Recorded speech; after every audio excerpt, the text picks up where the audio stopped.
Hello, hello, hello, beautiful people. Welcome to the Pop of Color Late Night Show, where we talk about the music business for independent artists in bright and colorful ways.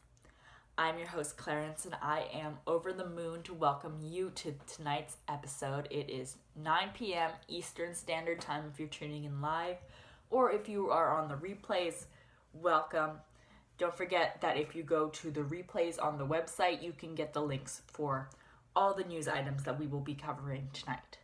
So let me jump straight into the news while we're on that subject. Rolling Stone magazine has launched their very own music charts. Now, these ones, in an attempt to compete with Billboard magazine's long-running music charts, these ones are updated daily, and another thing that separates them is that passive streams are not counted. So passive streams are anything that the music fan does not actively choose to play next. So this would be radio, for example, so both terrestrial and satellite radio. 1 week on the Rolling Stone music charts go from Friday to the next Thursday, as music is always released on Fridays. To quote Ariel Hyatt, we're paraphrasing from Cyber PR, nothing screams amateur hour like releasing your music on any day of the week other than Friday. Each album is calculated like this. A digital standard album is worth 1 point. A digital deluxe album is worth 1.3 points. Same for buying the CD. So CD, standard album, 1 point. CD, deluxe album, 1.3 points. Vinyl standard, 2 points. Vinyl deluxe, 2.5. Cassette, 1 point. Digital song sales would be divided by 10. On-demand audio subscription streams divided by 1,200. And audio ad-supported streams, 3,600. So for the songs, so that was for albums. Now for songs, one digital song sale is 1 point. So you need, if you have an paid on-demand audio subscription stream, so Apple Music, the Spotify, premium, something where there's no ads, it takes 120 active streams, so you hitting that button 120 times for it to count as one sale. If you have a free streaming service, such as Pandora, or you have the freebie version of Spotify, for example, it's going to take 360 streams. Next thing I wanted to discuss for the news would be particularly for ladies in New York City. The New York City Mayor's Office is giving $500,000 away to aspiring women musicians and executives, so hint, hint. The grants are unique in that they will be provided to women who are involved in the music industry, not solely musicians and artists. The grants also cover sound technicians, producers, and other music-related careers. To apply to receive a grant, one must be a female resident of New York City who is active in the music world. On the musician side, the artist must have performed multiple live shows and secured new fans because of these performances. Verifying the latter could prove difficult, which probably explains why there's such a long wait before the fund's recipients are chosen. Though the grant applications are currently being accepted, the winners won't be announced until March 2020. Moreover, at least 75% of issued funds must be spent in New York City. Recipients cannot use the grants to set up shop in Los Angeles, for example. This little piece comes from Digital Music News. You can read the full article in the show archives. They are linked in Facebook, as well as go to the link to apply there. Tonight, I am super excited to bring you this fascinating interview I did with Sarah Clanton. Now, Sarah's based in Nashville. She plays the cello. She's really into mermaids. Cool artist. But what's really fascinating with her story over the last few months is that her management company was owned by this guy who ran a Ponzi scheme. And it just so happened that on the day of her album release, the FBI raided his office and seized all his assets and froze them, and then had to sell them back to the people who lost their money in his Ponzi scheme.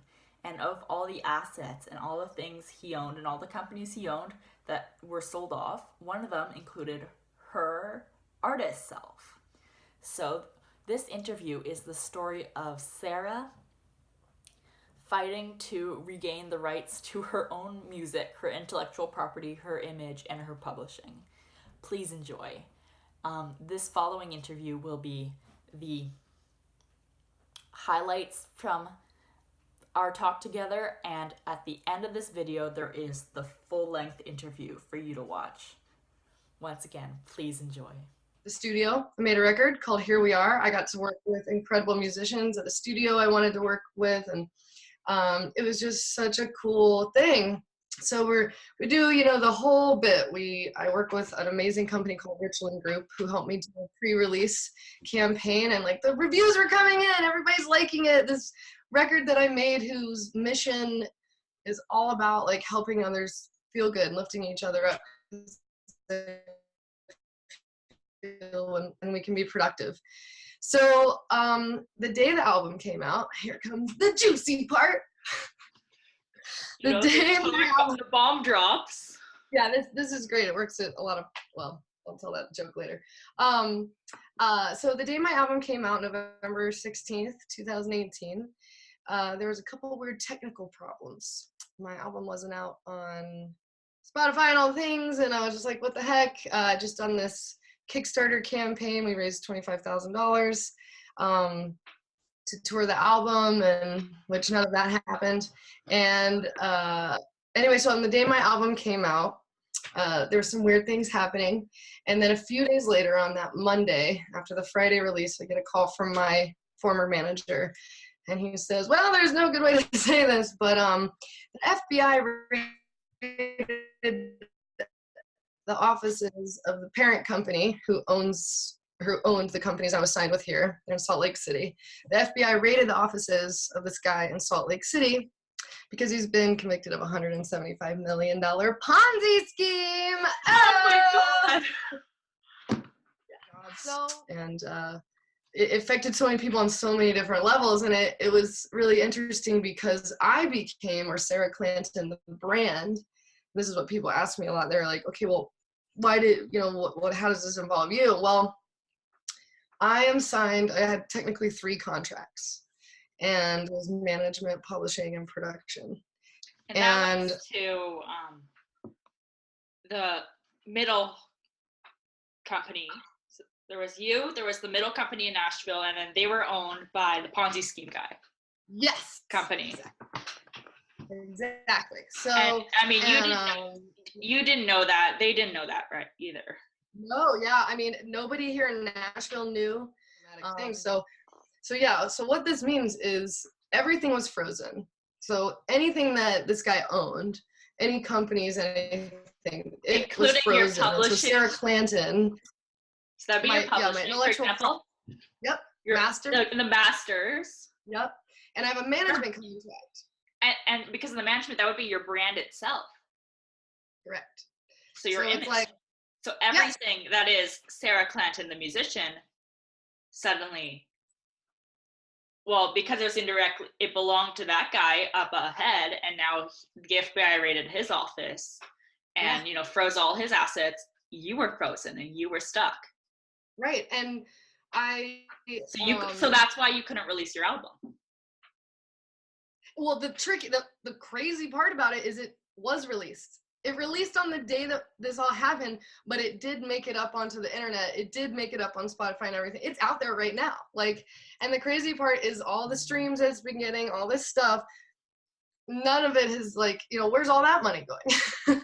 You know, so, the dollars. Another sphere, into a black hole.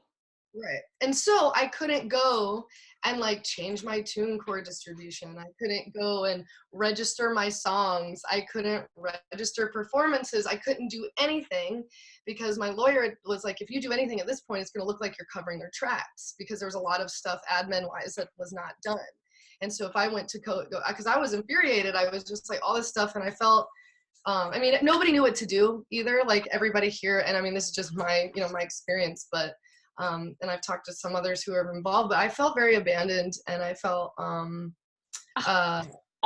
it was just, it was like the rug just like, and I was like, oh my gosh, but everybody was also in the same boat. Like, my not former manager, like he's out of a job, and my publisher's out of a job, and the office was on Music Row, and Music Row let them stay there an extra month to get all their stuff out, like without paying rent or something, like something really kind. And so like it's wild. People are like, all the music industry, and I'm like, well, actually this started outside of the music industry, which business can just be really wild. But yeah, so the Ponzi scheme guy, he just invest in the music industry, just right. Put some money in there to diversify funds, covers tracks kind of thing. Say that one more time. You broke up. Yeah.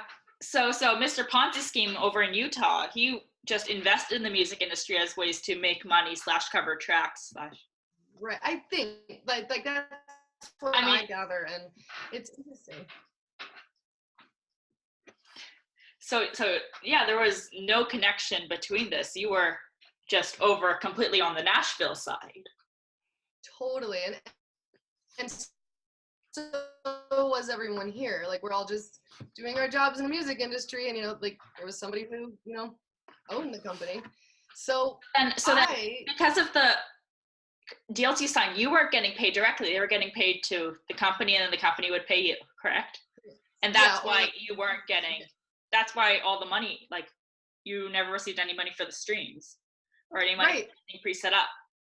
Right. It wasn't, and like it was crazy too, because like, well, I was getting an advance from my publishing company too, so I was salaried kind of in a way, with my pub deal.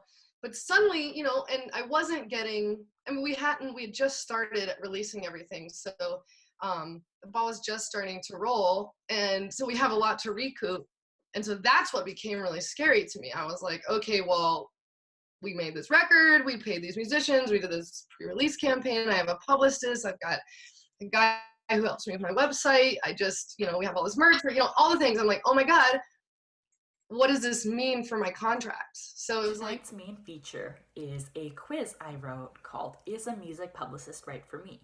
And I thought we could all do it together live and then go through the results. Because it's not just a matter of being ready for a music publicist, but whether or not hiring one is the right fit for certain projects. Especially in the current music climate, music publicity has had to do a 180 on itself and reinvent itself because of the state of music media, which I have covered numerous times on the Pop of Color blog. So without further ado, let's get into the questions. Number 1, what do I want publicized? A local show. B, a low-key, small-scale release or indie debut. C, a high-quality digital music release. Or D, my first big deal physical and digital music release and a tour. Who are my fans? Other local artists and fans and friends. B, I don't know, everyone, I guess. C, I have an in-depth analytical report that I can use to tell you everything about them. Or D, for this project, I care more about reaching tastemakers and industry insiders first and then letting the buzz ripple to the fans. What is my budget? A, nothing. B, I honestly don't know what a publicist charges, but a couple $100 for the month. C, I wish I could pay per result, not effort, but I'll suck it up and pay the fee. Or D, a couple $1,000 over several months as is standard for a PR campaign. And lastly, how am I choosing a publicist? A, by price. B, by location. C, by reputation. Or D, by the connections they have.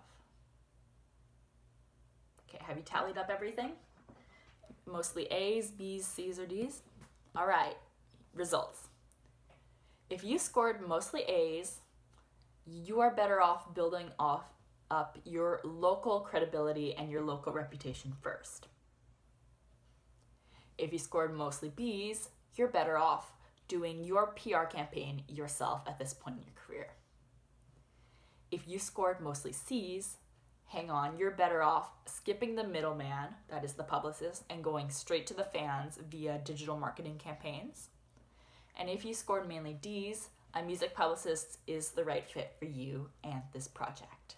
If you want to read more stories about music publicists and the current state of music PR, I have a link in the description of this video for you to download a free ebook on music blogs and PR. Oh, let me just send that to you. And I also have a bunch of articles on the Pop of Color blog. Welcome. You're free. I'm free at last. Oh my gosh, I'm hitting things. Hey, excitement. Oh yeah, I just felt like relief, For sure. I remember when we first met at Folk Alliance last February, and I really wanted to interview you because I thought what you were doing was so cool, and you're like, I can't because I'm dealing with a legal situation right now. So let's just get that out of the gate and absolutely start with that, and I'll poke in with questions just Please to help do. the audience understand, because these are all musicians, right? So we all want to know. Oh man, it's so we can learn from the situation.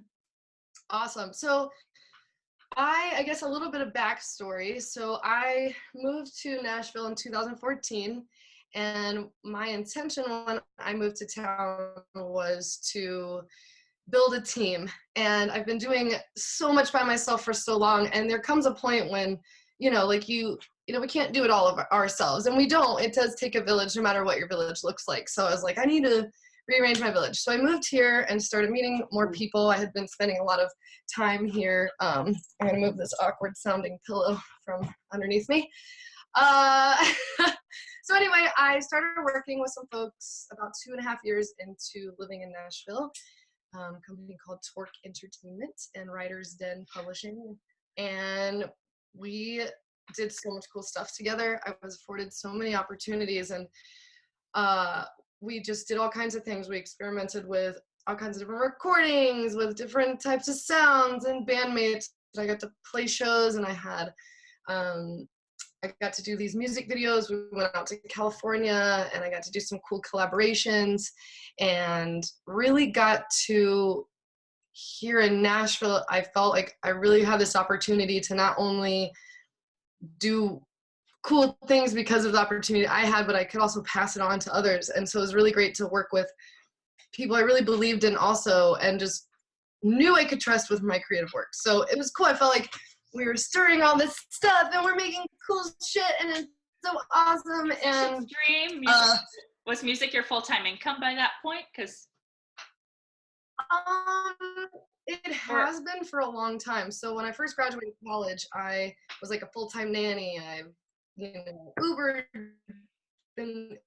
driver, I've been a Lyft driver, I used to connected to the Country Music Hall of Fame. I've done all kinds of stuff, but I have mostly, and still now I do make most of my money playing music from all kinds of different avenues, cello, blah, blah, blah. So, but actually at this point, we have all this artist development happening, and so I'm not playing out as much.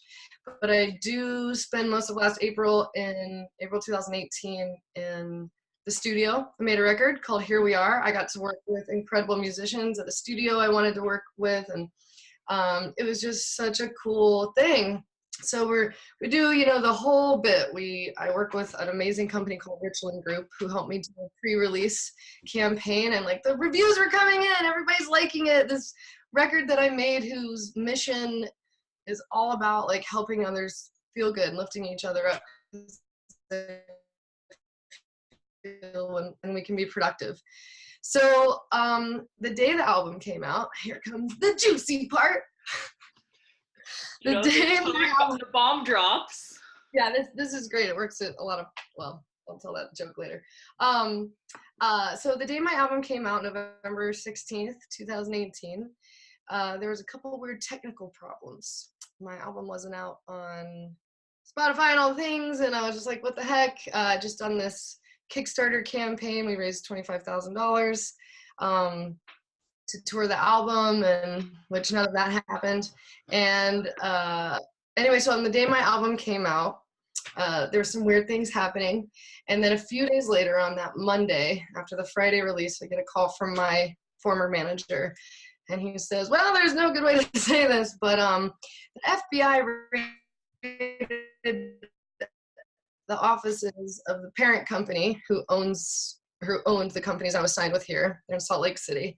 The FBI raided the offices of this guy in Salt Lake City because he's been convicted of a $175 million Ponzi scheme. Oh my God. So I was drinking a cup of coffee. I was in my kitchen. It's on speakerphone. I was wearing like a purple robe. You know, it was like 9 o'clock, 9:30 in the morning, and I'm just like, Oh I like sat on the floor. I didn't know what to do. I had no Drop idea. the coffee mug. No, I almost did, but it was just unreal. I didn't know what to do. You know, you kind of go into shock, and it's like, yeah, you like a million questions start running through your head, and what does this mean for me? So you can actually Google this. It's public knowledge that this is the case. And so just to go into some fun detail, because the irony is just kind of comical to me. So the guy who owned the company, his name's Galen Rust, and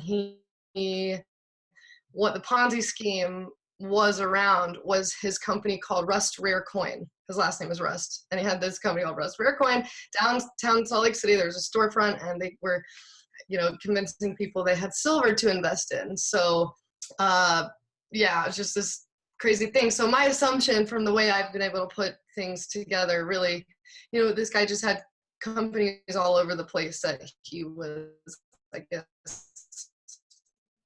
you know, funneling money through, and it affected their jobs, and it affected so many people on so many different levels. And it was really interesting because I became, or Sarah Clanton, the brand. This is what people ask me a lot. They're like, okay, well, why did, you know, how does this involve you? Well, I am signed, I had technically 3 contracts, and it was management, publishing, and production. And that was to the middle company. So there was you, there was the middle company in Nashville, and then they were owned by the Ponzi scheme guy. Yes. Company. Exactly. So, and, I mean, you didn't know that. They didn't know that, right? Either. No, yeah. I mean, nobody here in Nashville knew. I don't know how I actually even went out to Salt Lake City before I signed these contracts. I wanted to meet the guy who owned the companies. And so I was like, well, fly me out here, and I'll, you know, and I went out and I met them, and everybody was like really awesome. Like, I've just been given a lot of opportunity, and so I'm really grateful for it. But this was a super traumatic thing. So yeah, so what this means is everything was frozen. So anything that this guy owned, any companies, anything, it including was frozen. Your publishing. So Sarah Clanton. So that'd be your publishing, my intellectual, for example? Yep. Your master. The masters. Yep. And I have a management contract. And because of the management, that would be your brand itself. Correct. So your image. Like, so everything that is Sarah Clanton, the musician, suddenly, well, because it was indirectly, it belonged to that guy up ahead, and now the FBI raided his office and, you know, froze all his assets. You were frozen and you were stuck. Right. And so that's why you couldn't release your album. Well, the crazy part about it is it was released. It released on the day that this all happened, but it did make it up onto the internet. It did make it up on Spotify and everything. It's out there right now. Like, and the crazy part is all the streams it's been getting, all this stuff, none of it has, like, you know, where's all that money going? You know, so, you know, the dollars. Another sphere, into a black hole. Right. And so I couldn't go and like change my TuneCore distribution. I couldn't go and register my songs. I couldn't register performances. I couldn't do anything because my lawyer was like, if you do anything at this point, it's going to look like you're covering their tracks, because there was a lot of stuff admin-wise that was not done. And so if I went to go, because I was infuriated, I was just like all this stuff, and I felt, I mean, nobody knew what to do either, like everybody here, and I mean, this is just my, you know, my experience, but and I've talked to some others who are involved, but I felt very abandoned, and I felt, you know, like it was just, it was like the rug just like, and I was like, oh my gosh, and but everybody was also in the same boat, like, you know, my not former manager, like he's out of a job, and you know, my publisher's out of a job, and you know, the office was on Music Row, and Music Row let them stay there an extra month to get all their stuff out, like without paying rent or something, like, you know, something really kind. And so like it's wild.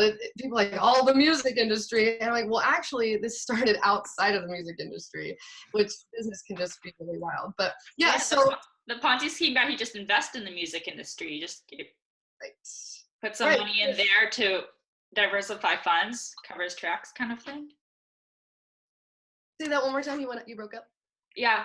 So Mr. Ponzi scheme over in Utah, he just invested in the music industry as ways to make money / cover tracks / Right. I think like that's what I gather, and it's interesting.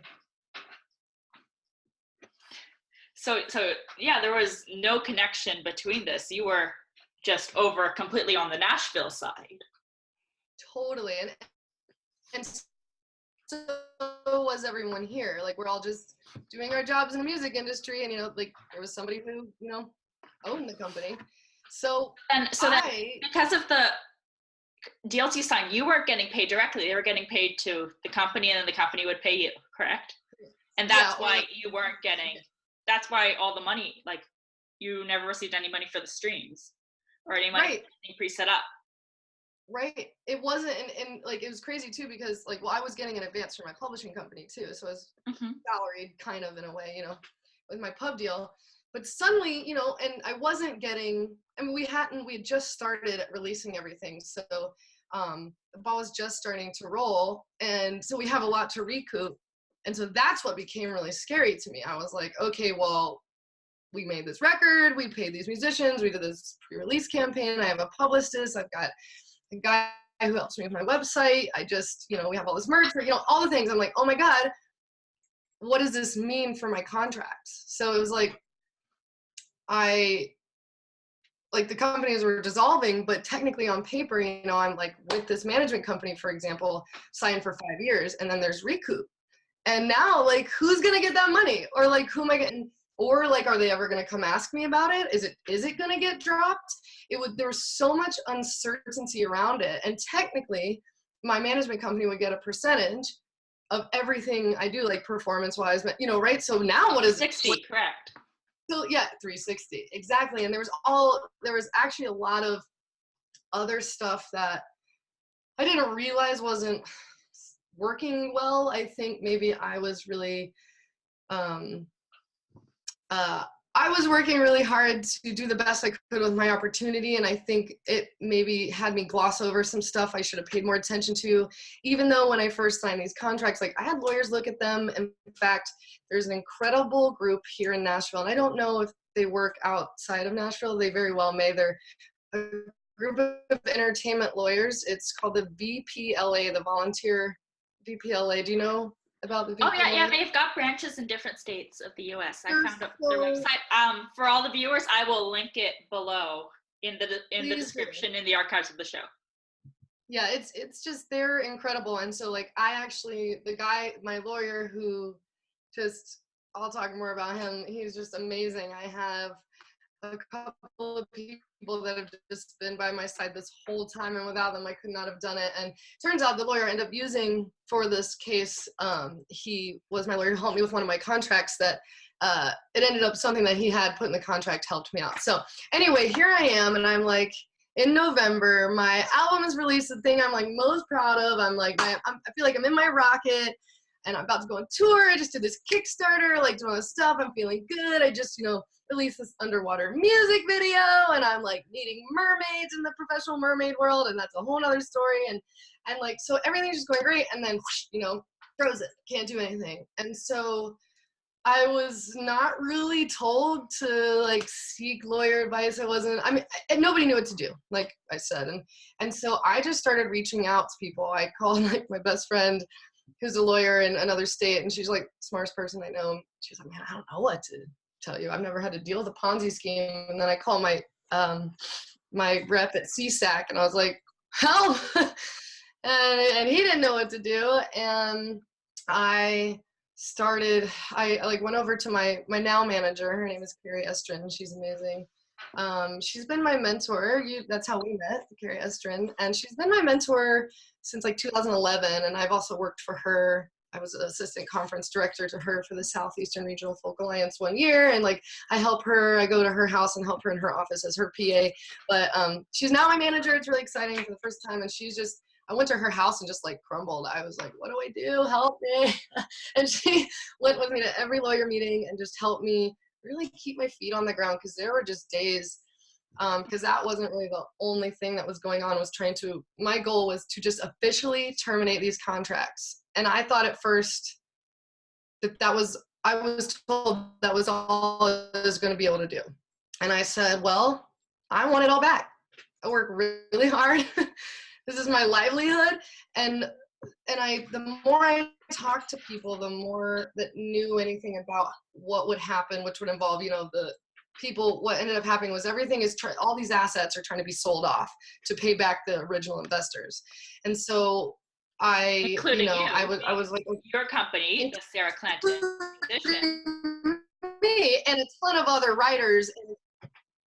Say again? You went out again. Sorry. So including Sarah Clanton Music, which was one of the assets. So up there, they were selling you off without you being able to do anything to try to pay back the investors into the Ponzi scheme. So that's where all your money was going. Right. And so, and like, as far as like intellectual property, all like, the whole catalog from the publishing company, like so many people are affected by that. And I don't even know if everybody who has been affected by it knows that they've been affected by it. I know that I'm one of the only people that has fought to get anything back. I don't know if people haven't felt that they could, or what that would look like. But for me, like, I want all this stuff back and come back around and say, you owe me 10 grand for this or whatever. I just want to move forward. Like, it's like a giant divorce. I want no responsibility for anything because of the criminal activity. I shouldn't be responsible for recoup. There was, no way I could because of the Ponzi scheme. And, who knows where the songs would go? They'll just get swept up and sold off, like, to who knows who. So I said, I want my masters. I want to owe nothing. I want all my intellectual property rights back, and I want everything back in my name. I want all my images, my videos. I want everything. What's that going to cost? And people are like, I don't know. And the great thing about the situation, I mean, it's a double-edged sword, but because of the Ponzi scheme, nobody here, like, at the off, like, it was out of the company's hands here. Like, the Nashville company is like, it's out of everybody's hands. So I'm dealing with the, like, Utah directly. Government. Oh. Like, yeah, I'm talking to Utah directly, I'm talking to Utah directly, working with those lawyers, and they have, like, an entertainment lawyer assigned. These are all government assigned officials working this case. So, like, they have, like, a little bit more detachment for me personally, because of course these are my songs, these are my babies, but for them, they're just trying to get any money they can back to pay these people back and to cover this $175 million. And so honestly, I'm surprised they haven't told more people, like, more writers, because, like, I went and I paid, and it did cost a lot of money, but in the grand scheme of things, for how much my business investment in my business, like, buying my business back, Sarah Clanton, I'm really, really glad I have, and my lawyer got a great deal on that.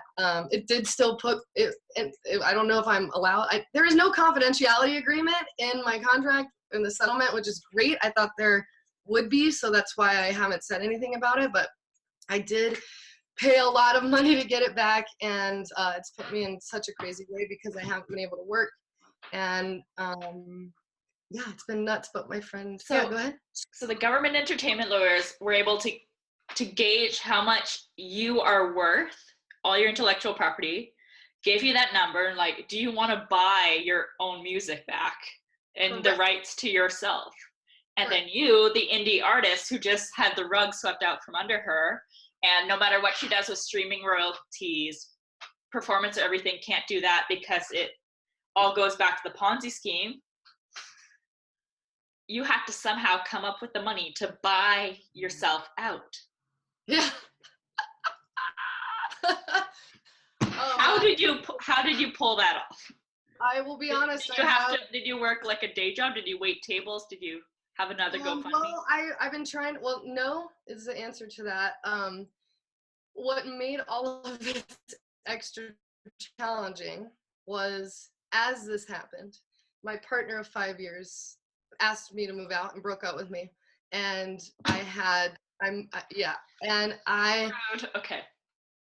then I had a abscessed tooth, and I was really, really sick, and I lost my voice. I had to move. Then I had to get a root canal that took 3 attempts and a specialist. Right before all this happened, I got robbed at a house. Yeah, it was like one thing after another. Like, the universe really wanted me to change directions. The universe was like, you know what? You can't build your life on a house of cards. You know, like, you can't, whatever it was not where I needed to be going. But I am so stubborn. I'm a Taurus. And I'm so stubborn. I believe in what I'm doing so much that I just like want to do it. And I'm just like, it's so consumed by the music. And I'm trying to, give it my all so I can, I don't know, the energy can swoop around. Everybody can feel good. And, but yeah, so it was crazy. It was October that everything started going crazy last year. I got robbed at a house concert. I got food poisoning. I had some weird things happen during the Kickstarter that made it a little extra challenging, but Kickstarters are a roller coaster anyway. And then I had an epic CD release party. The Ponzi scheme happened, and the breakup happened with the tooth. I had to move, and then I'm like still not able to work because I'm so sick.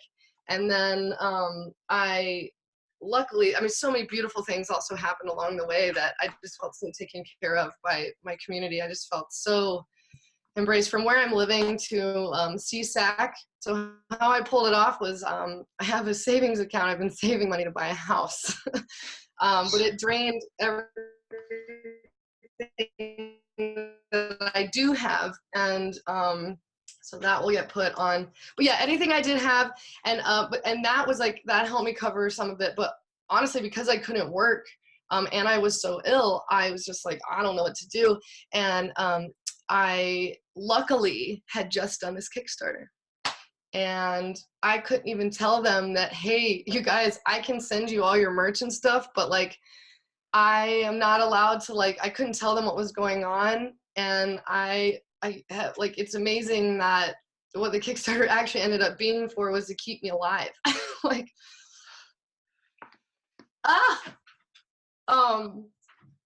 it's making me emotional. And I just wanted to thank everybody so much, because without that, like, I had no idea. Like, I just wanted to go on tour and bring the band on the road and all this stuff. And here I am. And I can't even tell anybody about it. And it was like, I could even go out to parties and talk about this. Like, oh my God, I don't want to, it was crazy. So, and then, yeah, things are starting to get better, but I am so grateful to not only my Kickstarter folks, but CSAC has helped me out with an advance. This is also actually very cool. You can apply for an advance, and based on your royalty history, you can get an advance to help you for whatever. They don't care. You're obligated to pay them back through your performance royalties and whatnot on CSAC. But yeah, so I got a little bit of money from them because nothing was set up properly behind the scenes. I didn't have any royalty history for 2 years. So this is why it's really important to keep some things, I think, in your know-how. like depending on your intention as an artist, like if especially DIY independent artists, no matter who you have help, because everybody needs a team, whether you call it major or indie or whatever, everybody needs that, like understanding where your stuff is. And if it's, I don't know, I was very trusting in some ways. I should have just used my brain and like checked up on it. We're all human and make mistakes. But anyway, so CSAC helped me out. And then I called Music Cares because I needed help. I do have health insurance, but they didn't cover a specialist for root canal. So I called, and I'm on the phone with Danielle Booker at Music Cares, and I start telling her my situation, and I don't know why, but I just start telling her the saga. I'm like, this happened, and then this happened, and this happened, and I'm just like, I'm so sick, and I'm like heartbroken, and my career's a mess, and I had to move, and I'm just like, And Danielle said, we also cover emergency life expenses. So she's like, do you need help with rent? And I started crying. I was like, oh my God, I didn't know. So because of my Kickstarter, because of Music Cares and CSAC, and because of my amazing longtime friend whose house I'm living in, that I am trying to buy. It's a really cool situation, but I have a friend who moved to Colorado, and I called her and I was like, do you have that house in East Nashville? I need a place to live. So, and the house wasn't selling, and it was just weird and awesome. So that's been great. And then that allowed me to like survive, and I kept finding out that certain people hadn't been paid, and just like all these balls just kept dropping through all of this, and how my team was affected. And so I was just trying to do what I could, and there was so much energy that was involved in just handling my life. I have had a lot of awakening and growth. I should totally get endorsed by Epsom salts. Like, I took so many baths. Do it. And there was just, life really demanded that. I suffered a very major depression. I don't think I've ever been depressed before. And not like that. I do have ADHD, or I am ADHD, and so I've had some anxiety stuff my whole life, and that's just been something I've gotten used to managing. And then so when depression popped up, I was like, what is this? This is awful. This is so terrible. So I really started digging deep on the self-work, and more than ever, because it's what I talk about is self-care, self-love. And so even at Folk Alliance, where we met, I was still in a way, but I just wanted to be working, so, but it was good to be there. And through the help of my lawyer, who's incredible, and the people in Salt Lake City have been really wonderful to work with and reasonable. And because of all that help with CSAC, Music Cares, and my Kickstarter backers and my Patreon backers as well, but I wasn't releasing very much on there due to all this as well, I was able to use some of my savings. And so I'm really grateful to one of my dear friends, Amy Hume, who she's just been there through it all. Like, she helped me move in the rain, and she's been there for me when I'm like my worst and my best. She's a total amazing woman, and she's actually just set up a GoFundMe for me to help recover with this. And really, it's going to be used to make more music and to just get everything back on my feet. And I'm linking it below. So yeah, how long did it take until you were finally completely free? Because that was like just it feels like a week or two ago, because that's when we started emailing again. Yeah, I finally signed. This is interesting because, let's see, what day was that? That was before 4th of July. Yeah, I think it was the last week of June. I signed on the dotted line, and we're done. But it was 8 months. 8 months. 8 months of this madness. Yeah, I'm just like, oh my God, one thing after the other, just like life lesson after life lesson after life lesson. I was like, okay, universe, okay. Okay, I got the point. I got the message. So now what? I swear I'm gonna break these patterns. Say again? So now what? Now what are you gonna do? What comes next for Sarah Clanton? Man, it's been interesting because I've been so consumed with all of this, and I knew like I'd get through it. There was a lot of crying. There's a lot of building a fort in my closet so I'd have somewhere to like. I called it my mermaid fort. But it's been really awesome because it's made me really think about what do I want next. And Your cove. As I'm rebuilding my team. I'm so smart!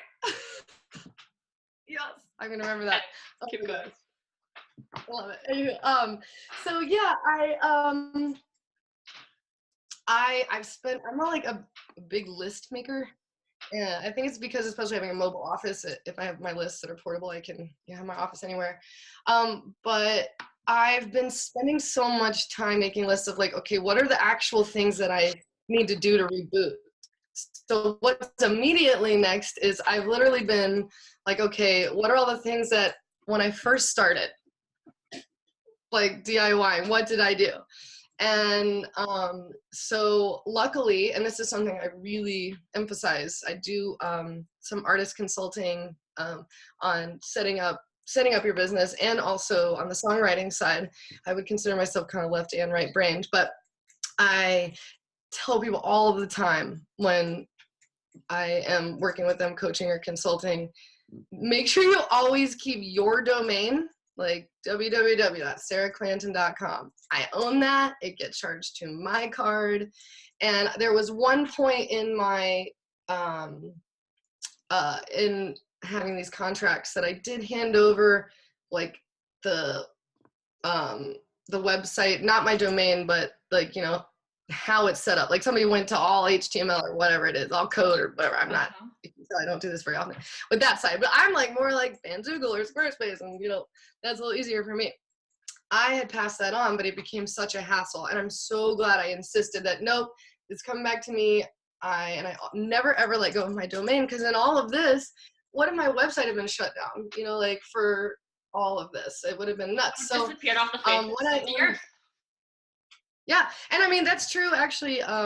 Rick Barker, who does, is it Blueprint Muse? It's an Industry Blueprint. Industry Blueprint. So actually, that was one of the first things when I met Rick. One of my first trips to Nashville a long time ago. Before I knew that he did that, I met him downtown. I remember just like in whatever workshop or seminar I heard him talking at, or whatever it was.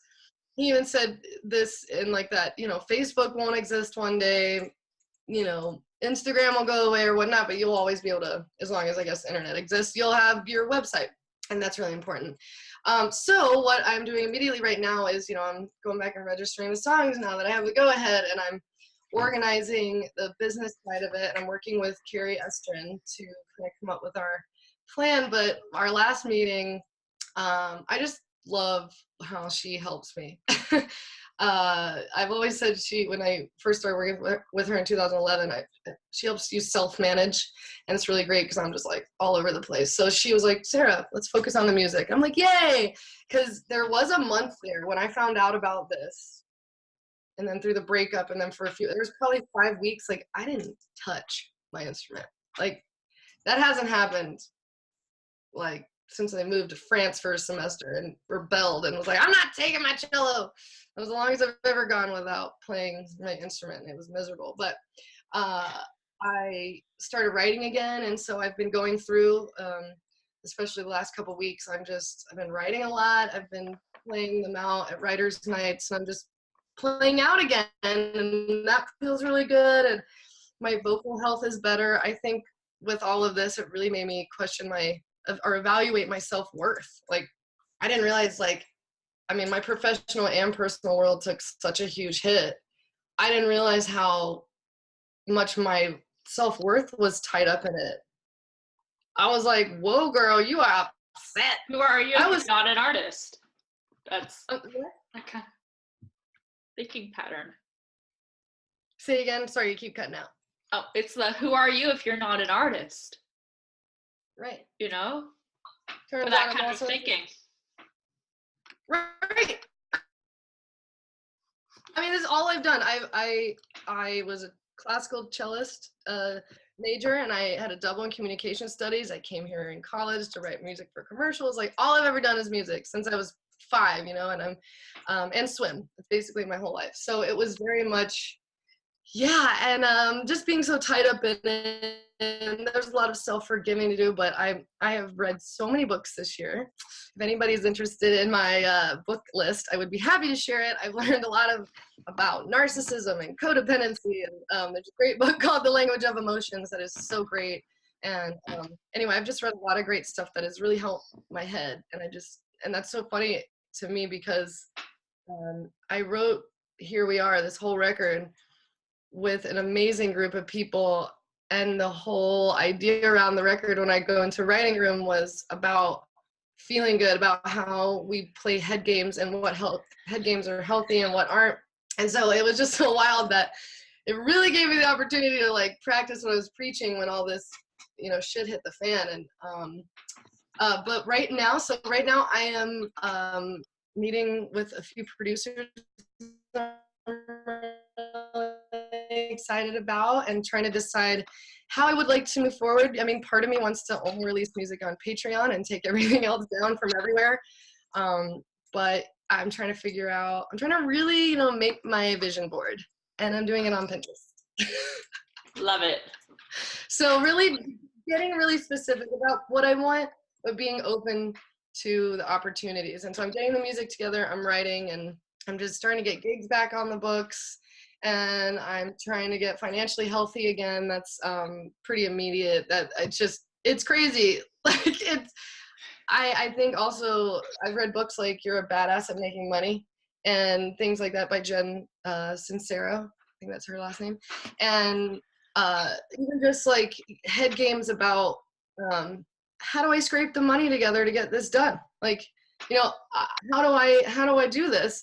And if it weren't for me being able to trust some people and talk to them, like I have a friend who told me that CSAC gives advances. I had no idea. Like, so I'm really, really grateful that I was able to sit in this place of abundance, and I'm trying to just really stay there because I really want to just keep passing that on and around, because I really wouldn't be here today if it weren't for everybody.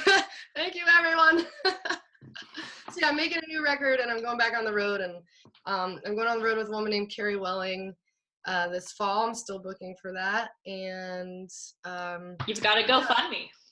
And I've got to go fund me. And I will be quite honest, I felt resistance when my friend was like, I really want to do this for you. And I had a couple people who wanted to do it, and so they're working together a little bit. And I don't know, I had a really hard time at first because I just did this Kickstarter, and I'm like, I just asked people for money, and like, I don't know, I just felt so resistant. And then I was like, whoa, Sarah, like, people want to help you. Like, let people help you. And it's so hard sometimes. And so I've got like abundance prayers written around my house, and just trying to really, it's another part of that self-worth. Like, when you like close yourself off to abundance, you know, it's even when in little ways, something I learned a long time ago that I've thought about a lot, like after a show and someone comes up to you and gives you a compliment, we're all our own worst critic, right? So it's like, you know, oh, thank you, such a great show, you did such a great show. And you're like, oh no, I messed up this thing.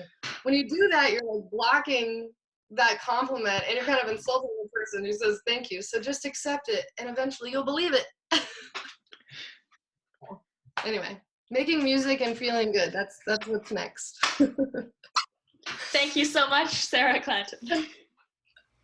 Thank you so much for tuning in to tonight's episode. My name is Clarence. I run Pop of Color, a digital music marketing agency based here in Ottawa, Canada. Be good to each other, colorfully yours. Stay awesome. I'll see you next week.